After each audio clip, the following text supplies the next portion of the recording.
നിങ്ങൾ എപ്പോഴെങ്കിലും രാവിലെ ഉറക്കമുണർന്നതിന് ശേഷം ഇനിയും ഉറങ്ങണമെന്ന് തോന്നിയിട്ടുണ്ടോ?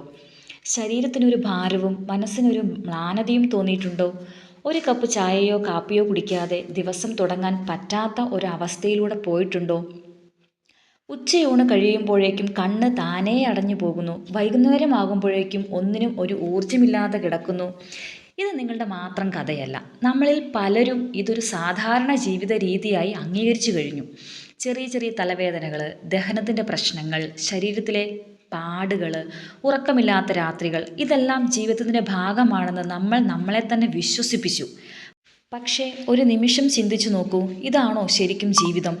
ഇങ്ങനെ എപ്പോഴും ക്ഷീണിതരായി ചെറിയ ചെറിയ അസുഖങ്ങളുമായി ജീവിക്കേണ്ടവരാണോ നമ്മൾ? ഇന്ന് ഞാൻ നിങ്ങളോട് ഒരു കാര്യം പറയാൻ ആഗ്രഹിക്കുന്നു.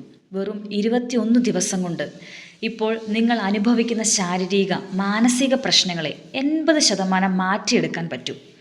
21 ദിവസങ്ങൾക്ക് ശേഷം നിങ്ങൾ കണ്ണാടിയിൽ നോക്കുമ്പോൾ ഊർജ്ജസ്വലതയും പ്രസരിപ്പും ഉള്ള കണ്ണുകളിൽ തിളക്കമുള്ള ഒരു പുതിയ മനുഷ്യനെ ആയിരിക്കും. ഈ മാറ്റം തുടങ്ങുന്നത് വളരെ ലളിതമായ ഒരു കാര്യത്തിൽ നിന്നാണ്, നമ്മുടെ ജീവിതത്തിൻ്റെ അടിസ്ഥാനപരമായ കാര്യത്തിൽ നിന്ന്. അപ്പം വീഡിയോയിലേക്ക് കടക്കുന്നതിന് മുന്നേ നിങ്ങൾ എന്നെ ആദ്യമായിട്ടാണ് കാണുന്നതെങ്കിൽ എൻ്റെ പേര് മഞ്ജു. റെയിൻബോ വേൾഡ് എന്ന ഈ ചാനലിലൂടെ ഞാൻ നിങ്ങൾക്കായിട്ട് പങ്കുവെക്കുന്നത് സെൽഫ് ഡെവലപ്മെൻറ്റ്, സെൽഫ് ഇമ്പ്രൂവ്മെൻറ്റ് ആയിട്ടുള്ള കാര്യങ്ങളെക്കുറിച്ചുള്ള വീഡിയോസ് ആയിരിക്കും കേട്ടോ. അപ്പം നിങ്ങൾക്ക് നിങ്ങളുടെ ലൈഫിൽ എന്തെങ്കിലുമൊക്കെ വലിയ മാറ്റങ്ങൾ ഉണ്ടാക്കണം എന്ന് ആഗ്രഹിക്കുന്നവരാണെങ്കിൽ എൻ്റെ കൂടെ കൂടിക്കോളൂ. നിങ്ങൾക്ക് ആവശ്യമായിട്ടുള്ള വീഡിയോസ് ഞാൻ എൻ്റെ ചാനലിലൂടെ തരുന്നതായിരിക്കും. ഓക്കെ ഗൈസ്, അപ്പോൾ നമുക്ക് വീഡിയോയിലേക്ക് പോയാലോ. ഒന്നാമത്തെ പോയിന്റ്, നമ്മുടെ ജീവൻ്റെ അടിസ്ഥാനമായ വെള്ളത്തിൽ നിന്ന് തന്നെ ആരംഭിക്കാം. നമ്മൾ പലപ്പോഴും വെള്ളത്തെക്കുറിച്ച് ചിന്തിക്കുന്നത് ദാഹിക്കുമ്പോഴാണ്. ഈ 21 ദിവസത്തെ യാത്രയിലെ ആദ്യത്തെ നിയമം ദാഹിക്കുന്നതിന് മുന്നേ വെള്ളം കുടിക്കുക എന്നതാണ്. ഒരു കുപ്പി വെള്ളം എപ്പോഴും കയ്യിൽ കരുതുക.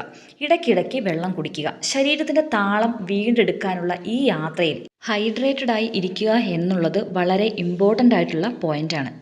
രണ്ടാമത്തെ കാര്യമാണ് ഭക്ഷണം.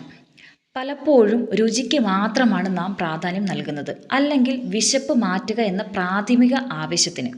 പട്ടിണി കിടക്കാനൊന്നുമല്ല പറയുന്നത്. ഭക്ഷണം കഴിക്കുന്ന രീതിയിലും ഭക്ഷണം തിരഞ്ഞെടുക്കുന്നതിലും ചെറിയ ചില മാറ്റങ്ങൾ വരുത്താൻ മാത്രം. ഇതിൽ ആദ്യത്തെ മാറ്റം, രാവിലെ 7 മണിക്ക് ശേഷം ബ്രേക്ക്ഫാസ്റ്റ് കഴിക്കുക.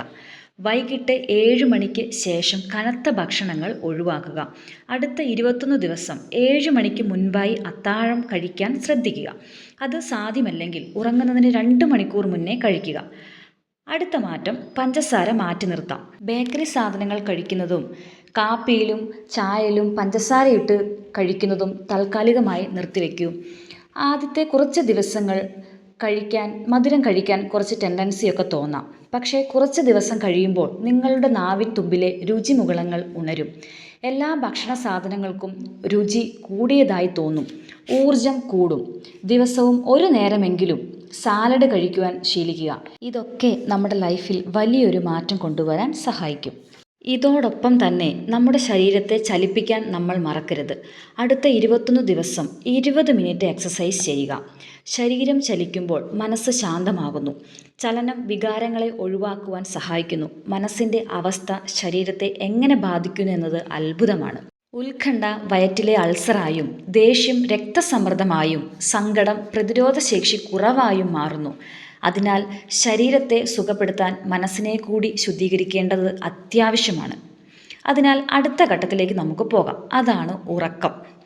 ഉറങ്ങുന്നതിന് 1 മണിക്കൂർ മുമ്പ് ഫോണൊന്ന് മാറ്റിവെക്കാം. ആ 1 മണിക്കൂർ നിങ്ങൾക്ക് ഇഷ്ടപ്പെട്ട കാര്യങ്ങൾ ചെയ്യാം. അത് ചിലപ്പം ഒരു വായനയാകാം, അല്ലെങ്കിൽ നമ്മൾ നമ്മുടെ ഫാമിലിയുമായിട്ട് സ്പെൻഡ് ചെയ്യുന്ന ടൈം ആകാം. ഒരു ക്വാളിറ്റി ടൈം. അത് നമ്മളെ പോസിറ്റീവായിട്ടിരിക്കാൻ വേണ്ടി സഹായിക്കും. അടുത്ത പോയിൻ്റാണ് ശ്വാസോച്ഛ്വാസം. ദിവസത്തിൽ 2 തവണ നമ്മൾ നിർബന്ധമായും ബ്രീത്തിങ് എക്സസൈസ് ചെയ്യണം, ഒരു 5 മിനിറ്റെങ്കിലും. ഇതിനായിട്ട് നമ്മൾ നട്ടെല്ലുകൾ നിവർത്തി നല്ല സ്റ്റഡി ആയിട്ടിരിക്കുക. എന്നിട്ടോ നല്ല ഡീപ്പ് ആയിട്ട് ഉള്ളിലേക്ക് ശ്വാസം പതുക്കി എടുക്കുക. അതിനുശേഷം മെല്ലെ ശ്വാസം പുറത്തേക്ക് വിടുക. അങ്ങനെ ഉള്ളിലേക്ക് എടുക്കുകയും പുറത്തേക്ക് വിടുന്ന സമയത്ത് നല്ല നല്ല ചിന്തകളും, ചിലപ്പോൾ ചിന്തകൾ വരുമായിരിക്കും, അത് നിങ്ങൾ മൈൻഡ് ചെയ്യേണ്ട. അല്ലെങ്കിൽ നിങ്ങൾ നിങ്ങളുടെ ഒന്ന് ശ്വാസത്തെ ശ്രദ്ധിച്ചാൽ മാത്രം മതി. അങ്ങനെ ഒന്ന് ശ്വാസത്തെ ശ്രദ്ധിച്ച് കേന്ദ്രീകരിച്ചിരിക്കുക. അത് വളരെ ഇമ്പോർട്ടൻ്റ് ആണ്. ഇത് നമ്മുടെ ടെൻഷൻ കുറയ്ക്കും, സ്ട്രെസ്സിനെ കുറയ്ക്കും, നമ്മുടെ ആദി കുറയാൻ വേണ്ടി സഹായിക്കും അല്ലേ. അപ്പം ഇതൊക്കെ ചെയ്യുന്നതോടുകൂടി നമ്മൾ മെൻ്റലി ഒന്നുകൂടെ പ്രിപ്പയർ ആയിക്കൊണ്ടിരിക്കുകയാണ് ചെയ്യുന്നത്.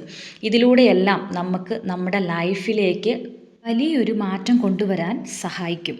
ഇന്നത്തെ വീഡിയോ ഇത്രയൊക്കെ ഉള്ളൂ. എല്ലാവർക്കും ഇഷ്ടപ്പെട്ടെന്ന് വിചാരിക്കുന്നു. ഇഷ്ടപ്പെടുവാണെങ്കിൽ ഒരു ലൈക്കും ഒരു കമൻറ്റും ഒരു ഷെയറൊക്കെ തരണം കേട്ടോ. എൻ്റെ വീഡിയോ സബ് ചെയ്യാതെ ആരെങ്കിലും കാണുന്നുണ്ടെങ്കിൽ ഒന്ന് സബ് ചെയ്യണം കേട്ടോ. നിങ്ങൾക്ക് ഉപകാരപ്പെടുന്ന വീഡിയോ ഇതുപോലെ ഞാൻ പോസ്റ്റ് ചെയ്യുന്നതായിരിക്കും. Thank you all. Take care.